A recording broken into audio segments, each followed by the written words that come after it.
freedom. Judges 3.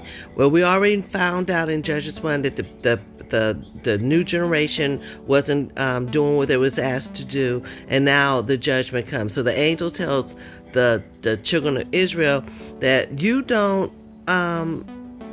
recognize God. All the things he's done, all the things that's happened, how he got you here, how he made sure that you was going to be successful. He made sure that the enemy couldn't control you, made sure that you got the property. These are entitled children. They have done absolutely nothing. They just arrived on the spot with everything. And what has happened is because of that, God says, and you don't want to do right because you don't think you have to do right. You just landed on promised land and you ain't got to do nothing right.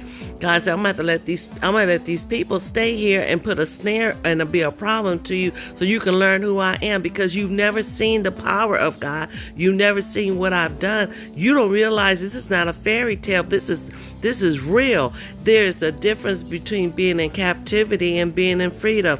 And we got a false attitude. The children of Israel had a false attitude of what freedom was. Really, they was being free to be evil and thought there was going to be no consequences, but there was. So what happened is, he said, your Joshuas and the elders, once they died off, that these children were like, we're going to do whatever we want to do. And God said, no, it's not going to be like that. You're going to learn how to cry on your knees like they did and want me to do what I did for them, which is protect them and get them to their destination in their lives and for their families.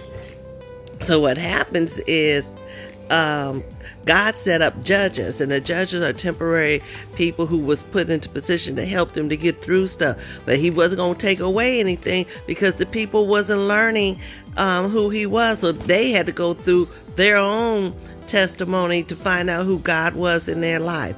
So what happens is they have the judges, and that they learned through the judges how to be a better people. But every time the judges would die, they would go right back to being evil.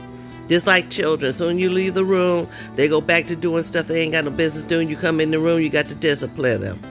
And the children already know they was going to be disciplined, but they thought they was going to get away with it, just like children. But you know what? We got to learn to stay obedient to God, because God wants obedient children. Just like we want our own kids and nephews and loved ones and to be obedient and do the best they can, because we know there's another side to life that if you don't, things can happen. We got to do the same thing for God. Well, that's my time. Stay free.